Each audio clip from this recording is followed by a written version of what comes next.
Chapter 6. It was snowing when we left the Beijing airport. I shivered, glancing up at the sky. I hadn't seen snow for years. As my parents rushed to get out sweaters and jackets from the suitcases, I spun around with open arms, trying to catch snowflakes with my tongue. Here, Shen said, taking off the thick parka and putting it around my frozen shoulders. He jumped around in the parking lot, running his hands up and down his arms to stay warm, while Bo and Leanne copied me, sticking their tongues out. I laughed.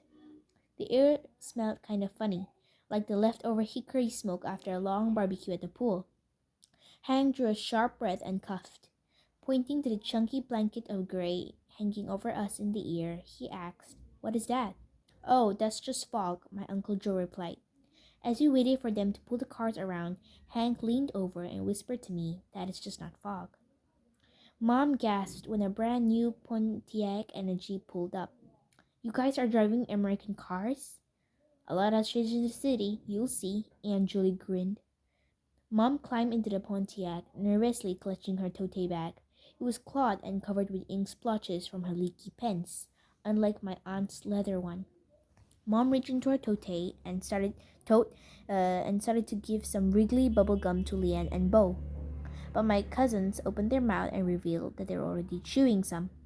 "Oh, you have that here too, huh?" Mom asked. My dad patted her hand reassuringly. "Mia, you want to ride in the Jeep with me?" Hank asked. "Sure." I waved goodbye to my parents as I squeezed in next to Shen. Hank adjusted the front passenger seat to accommodate his long legs while Uncle Joe drove. "Wait till you see our house," Shen said. "It's in one of the big skyscrapers. Do you guys have skyscrapers in America?" He slapped his head like, "Duh, of course you do." I giggled. "Yup," I said, thinking about the high rises in downtown LA. "They've been popping up around Anaheim too. Are we going there first?" "No, we're going to Lau Lau's," he said, referring to my grandmother's. "All right," I grinned. "She's cooking roasted duck and zhajiangmen, your favorite," Uncle Joe said in English. My stomach rumbled when I heard that. I hadn't had my grandmother's famous noodles in years, and I knew Hank would love her roasted Peking duck. "Is zhajiangmen still your favorite?" Shen asked me. I nodded. Shen looked relieved. I thought by now you'd be a burger and fries girl." Hank looked over when Shen said burger and fries in English. "I like those too," I informed him. "We have hamburgers here," Uncle Joe said. "A new American chain opened recently. McDonald's." "You guys have McDonald's?" Hank asked. "But those aren't real burgers." I told him Hank made the best burgers. "Then you have to cook us some," Uncle Joe said, honking his horn at the car in front of us as he got off the highway and onto the narrow residential streets. All around him, drivers were not shy about honking. It was like they were having a honkathon. "Tomorrow night." "Love to," Hank said as we turned into my grandmother's futon. I spotted my grandmother before we even stopped the car.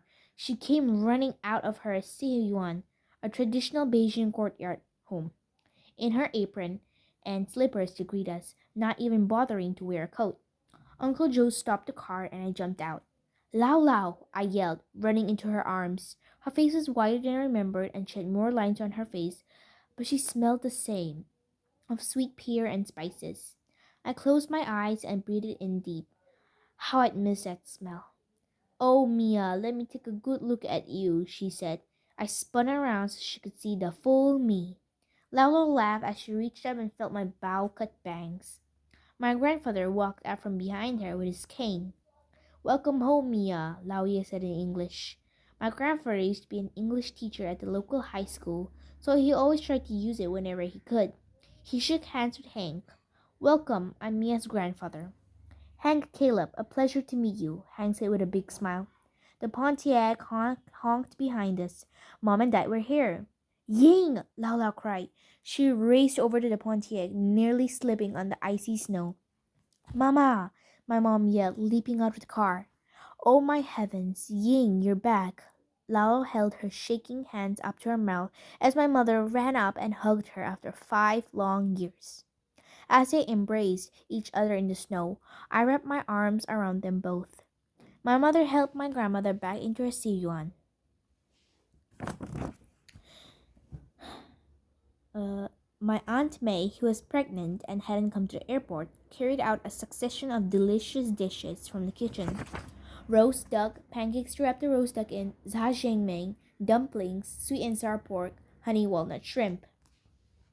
My grandmother set the shrimp in front of Shen, but now Shen didn't try to hog it all.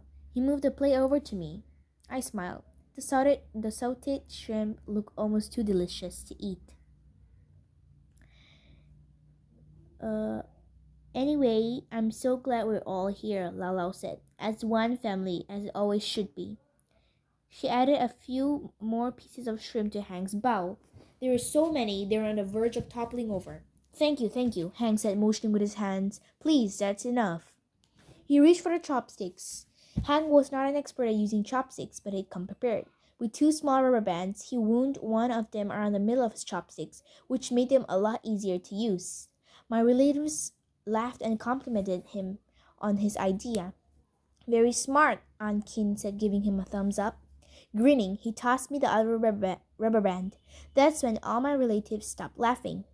Mia doesn't know how to use chopsticks? Angeli asked, her eyes widening. Well, I do, just not very well, I said. I looked down at the rubber band and up at my shocked relatives. Why was it smart when Hank did it and laughable, but not when I did it? Shen jumped up. It's okay, I'll get you a spoon, he said, running to the kitchen. When Shen returned from the kitchen with two spoons, one for me and one for Hank, my mother reached over and grabbed mine. Hey, I protested. You know how to use chopsticks, Mia. No, let her use a spoon, Anjali said. No, she's going to use chopsticks, Mom insisted. Slowly, I got up. Can I go to the bathroom? My grandparents exchanged a look. Do you remember where to go? Lao Lao asked. I looked around the house. It's outside, Shen said. Wait, there's no bathroom inside? I asked. Then I remembered. None of the old Hutong-style houses had private bathrooms. It was one of the things about growing up in China that was so annoying, having to use public toilets, public showers next to all the neighbors. I suddenly missed Kelly Vista. We had so many bathrooms.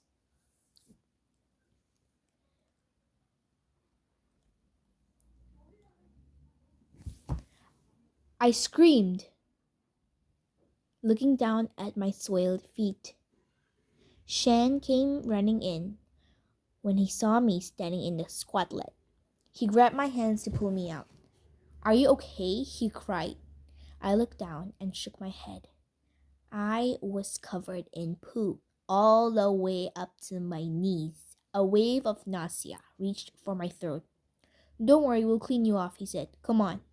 I followed him back to the house, staring down at the trail of brown footprints in the snow as I walked. My relative's jaw dropped when I came inside. My Aunt Julie looked from opening the presents my mom had brought. She set down the polyester polka-dotted Mervyn sweater that we got on sale. What happened? Lala came rushing over to me. She helped me remove my soiled boots while my mom knelt down beside me trying to wipe the poop off my leg. Shen explained, and Bo and Leanne burst out laughing. She can't use the chopstick and she can't use the toilet, Bo giggled. Such a melon, Leanne agreed.